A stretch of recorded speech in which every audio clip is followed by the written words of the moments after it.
Dober dan, drage prijateljice in prijatelji.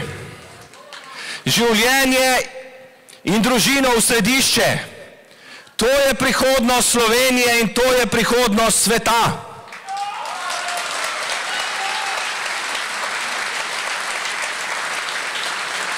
Naj bo to življenjsko vodilo vsakega izmed nas. Majniška deklaracija 2014 daje življenje in družino v središče. To pričakujemo tudi od Evropske unije. Žal, v preteklem mandatu Evropski parlament in nekatere evropske inštitucije niso delale v dobro življenja in družine. Naj bo Evropa znala potem, da spoštuje življenje in družino.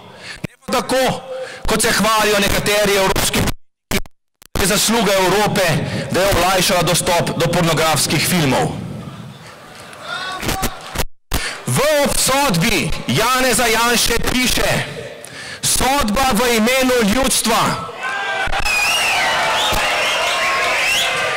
Ali je to sodba v našem imenu? Jaz verjamem, da se bo slej ko prej, nekje ali v Sloveniji ali v Evropi, našlo sodišče, ki bo razveljavilo to sodbo.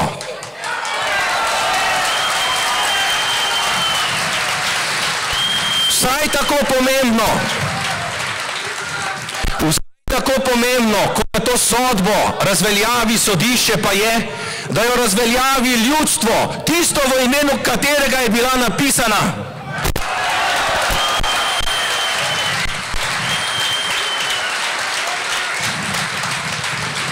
Sodbo vojaškega sodišča leta 1988 je ljudstvo razveljavilo dvakrat.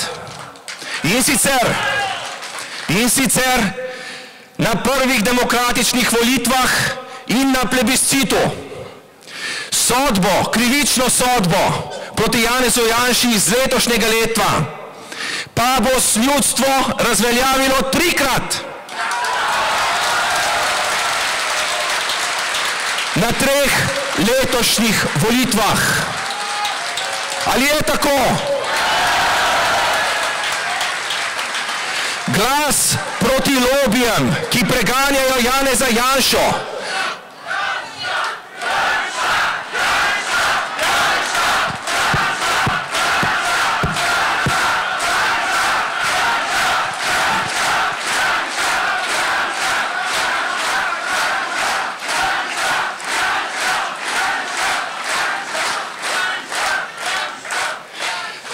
Glas proti lobijem, ki že desetletja preganjajo Janeza Janšo, je glas za svobodno Slovenijo.